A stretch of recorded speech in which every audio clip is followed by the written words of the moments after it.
আমাদের গ্রামে কালকে একটা অলৌকিক ঘটনা ঘটছে। বিষয় লগা আমাদের ইসলামপুর বাজারে একটা বড় ওসকূপ আছে। ওসকূপের একটা মেগা নিউজ আপনারা সকলে মনে চিনেন। ছেলেটার নাম হলো টিটু। কিন্তু যত এই বিভিন্ন এলাকায় যত মেশিন আছে সব কিছু ঠিক করে। তা কালকে একটা মেশিন নিয়ে ঠিক করবার লাগি পরে রেস নিয়ে গেছে। গ্যারেজ দিয়ে যেই নাড়ুই ধরে এবার একটা শেয়ার যত রেস আছে সব ভাঙেলছে। ভাঙ্গেও তখন তো হ্যাঁ কিছু হাতে কি আর খুলতে পারবে না, খুলতে পারতো না।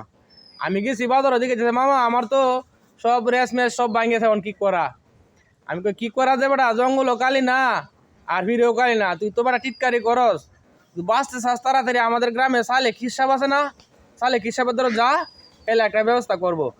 বাদে কথা শুনে ধরে গেছে যাইলে যাইতে এলে তো আগে মুসুক কথা জানে, এই আমার দ্বারা আইসস, আমার টিটকারি করস, আজকে বিয়ে ধরে আইসস, তুই যে কালকে তোর শোল গাই মেশিন গে গুসা থাকলে কারেন্টের লাইন ব্যাগটা এক করিলতে অনাছে আমার ধরো এটা করতে হ্যাঁ তো ই হয়েছে চমকেছে গা। আরে কি কইলো আগে মুসুক কথা কইলছে।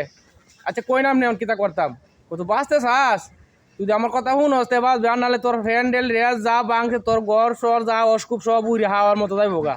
তাড়াতাড়ি তুই বাঁচলে গে দৌড়ে গে যে কারেন্টের লাইন যেটা কাটতে আসলে এনকে 4 ফুটি লাইন আমাদের উঠতে গে বই থাকা বই থেকে আল্লাহ আল্লাহ গা তে দেখবো তোর সব জোগাল ফিরে আইব।